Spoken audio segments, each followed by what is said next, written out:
The sky is not falling, but it feels like it is. Imagine standing on the banks of a wide West African river at dawn. The first rays of sunlight kiss the water's surface, painting it gold.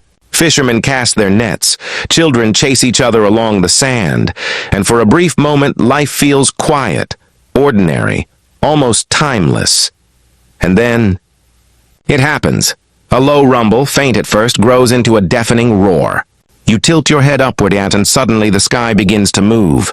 Not clouds, not smoke, but wings. Hundreds, thousands. No, 1,000,000 geese take flight at once, their black silhouettes blotting out the rising sun. The air trembles with the thunder of feathers. The ground itself seems to quiver beneath their synchronized rhythm. The fishermen drop their nets. Children freeze mid-laughter. The world watches in stunned silence as this tidal wave of wings surges across the horizon. But here's the question that lingers in everyone's mind. Why? Why would a military leader, Ibrahim Traoré of Burkina Faso, release 1,000,000 geese into the skies? What message was he sending? Was this an extravagant stunt, a symbol of freedom, or a desperate cry for survival? This was no ordinary scene, no random act of nature. This was deliberate, calculated, and like all powerful spectacles in history, it was meant to be seen. Throughout history, leaders have understood that symbols can speak louder than armies.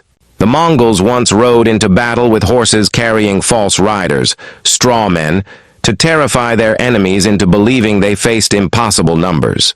In India, Gandhi marched to the sea, not with weapons, but with salt in his hands, challenging an empire with nothing more than symbolism and resolve. And now, in the heart of West Africa, a young captain, barely in his 30s, had chosen geese as his messengers. But why geese? Why this moment? Picture the shock across international television networks. The grainy live footage replayed endlessly on screens.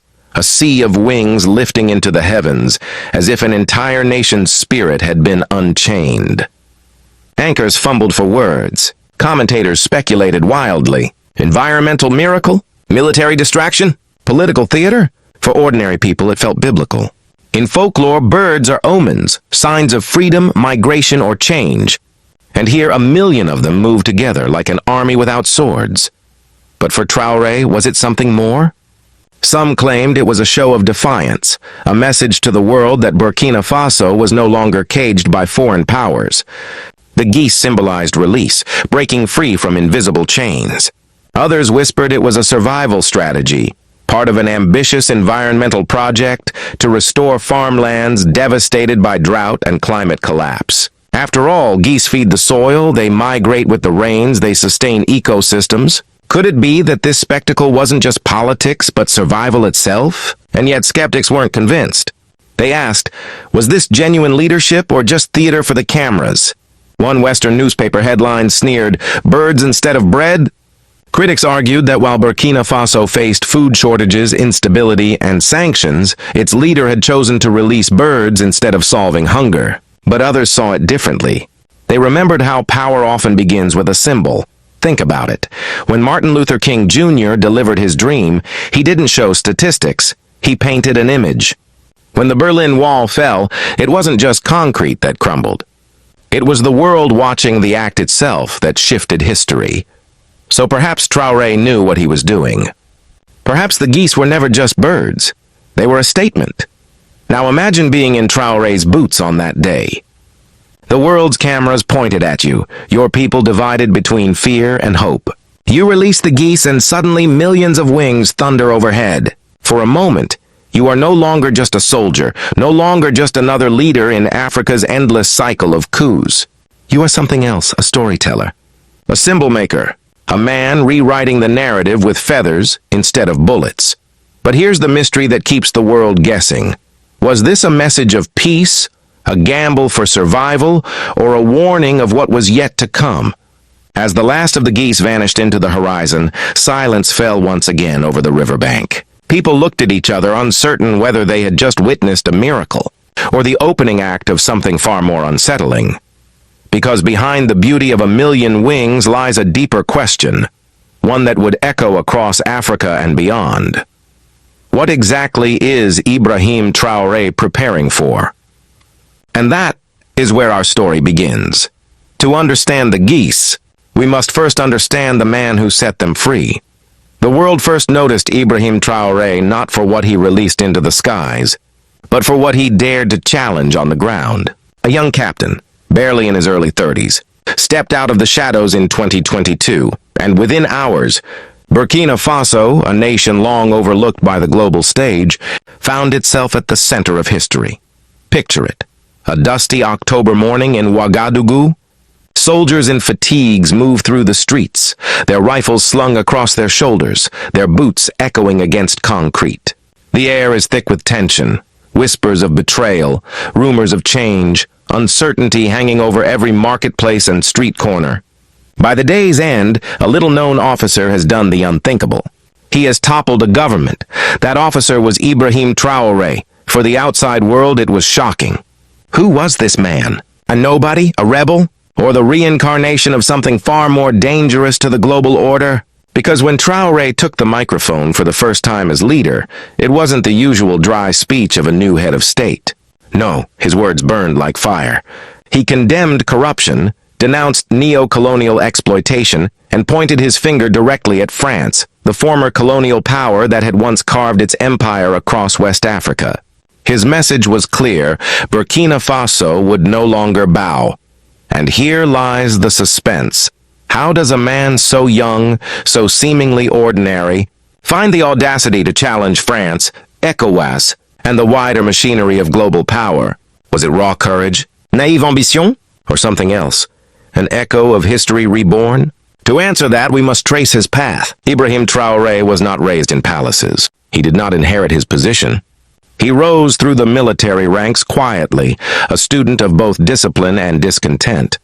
He watched as his country bled under endless cycles of poverty, terrorism, and dependency. He witnessed villages abandoned, farmers unable to till their soil, and foreign soldiers patrolling lands that were no longer truly Burkinabe.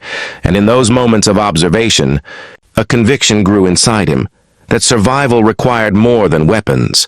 It required independence. If his coup shocked the world, his speeches afterwards cemented his reputation.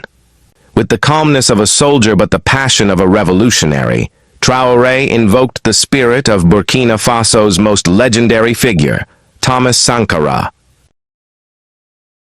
Sankara, the charismatic young captain of the 1980s, had once renamed the country from Upper Volta to Burkina Faso, the land of upright people.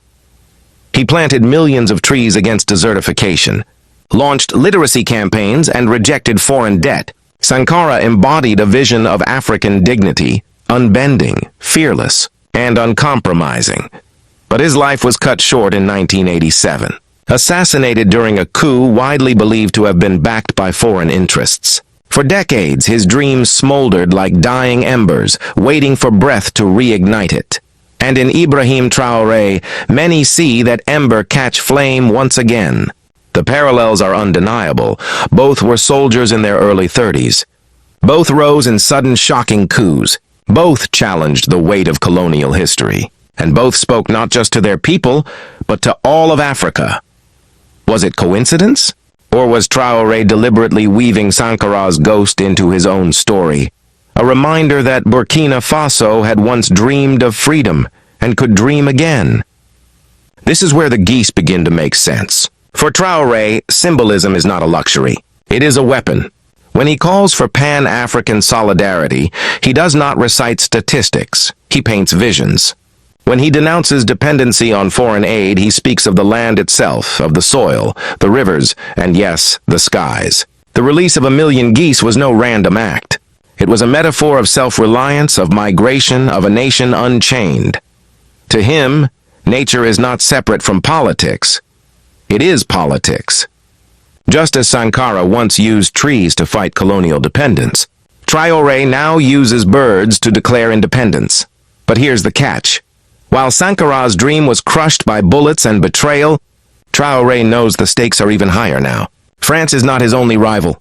He faces pressure from ECOWAS sanctions, scrutiny from Western capitals, and the looming shadow of instability across the Sahel. One wrong move could see him meet the same fate as his hero, and yet, when you watch him speak, there is no tremor in his voice. His speeches are fiery but precise, his eyes steady. He carries himself less like a politician, more like a soldier convinced of his mission. A mission that extends beyond borders, into the very fabric of Africa's future. So the question remains, how far will he go? The release of the Geese was the opening act, a theatrical but symbolic gesture.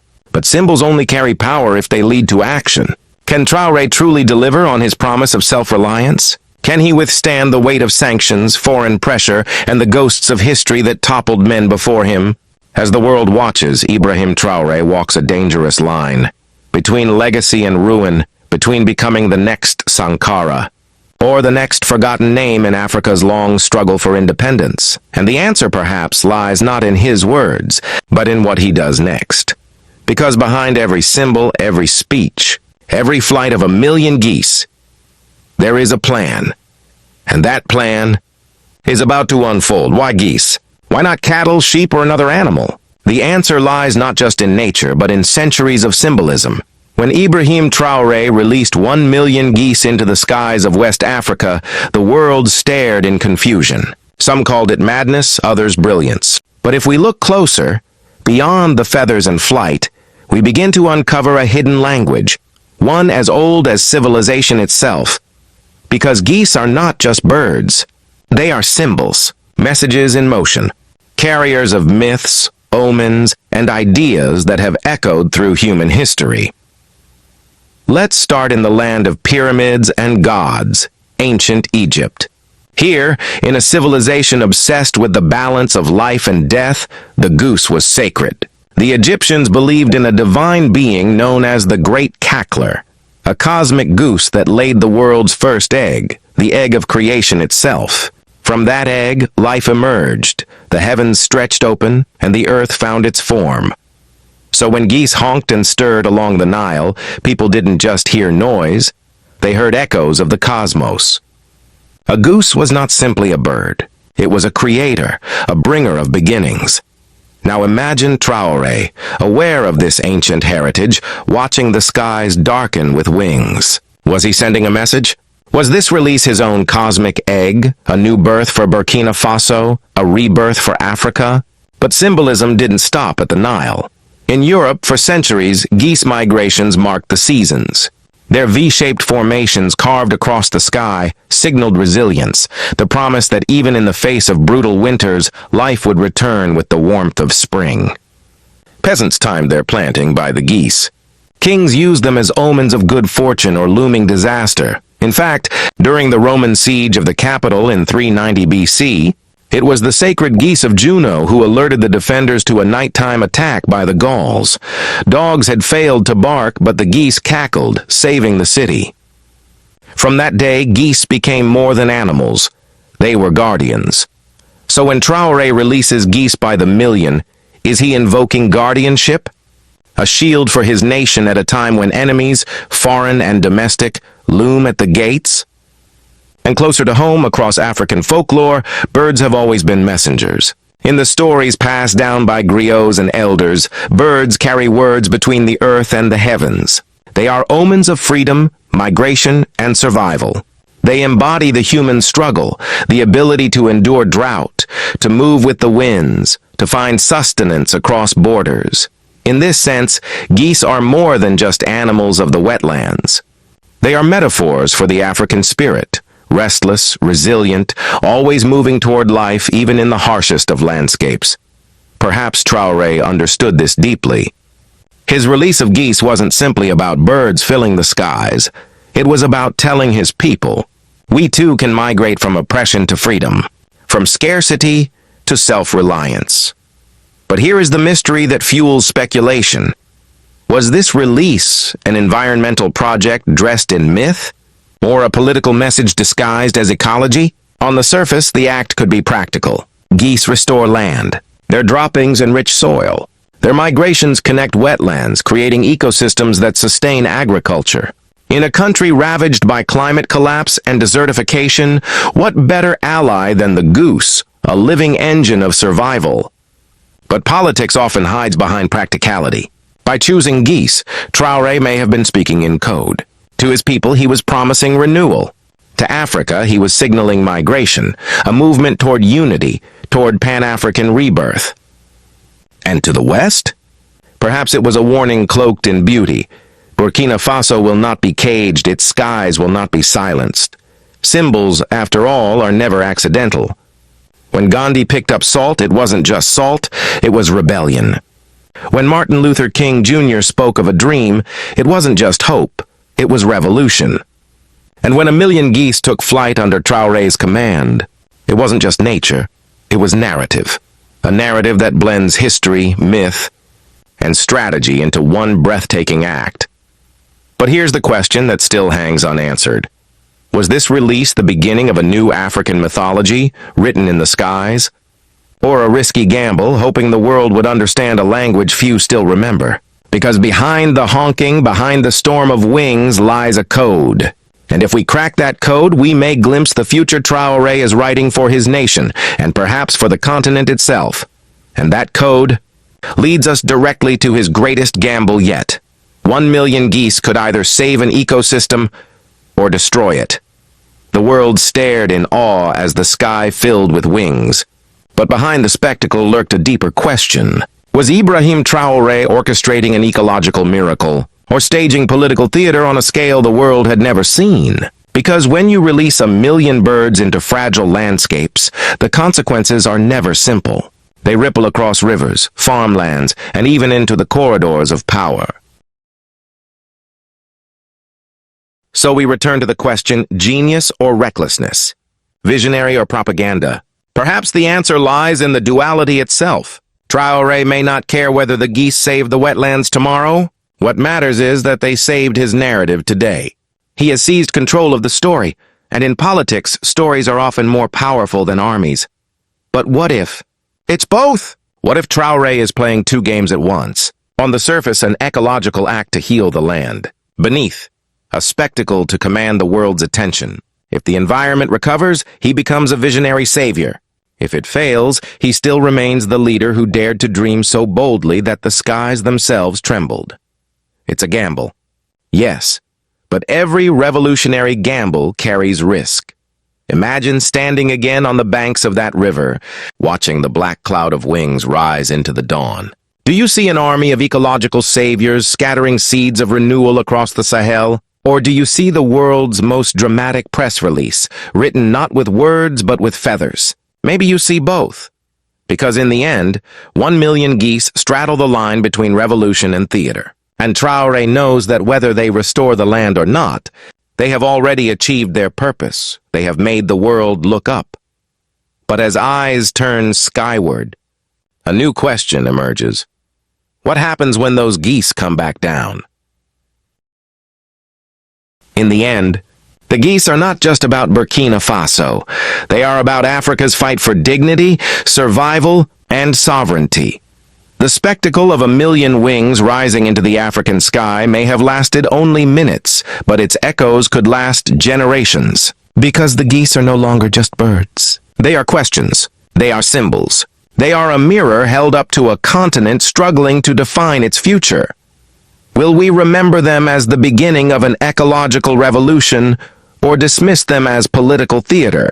Will they be a footnote in history, or the spark of something far greater? Across Africa, history has always been written not just in battles or treaties, but in symbols.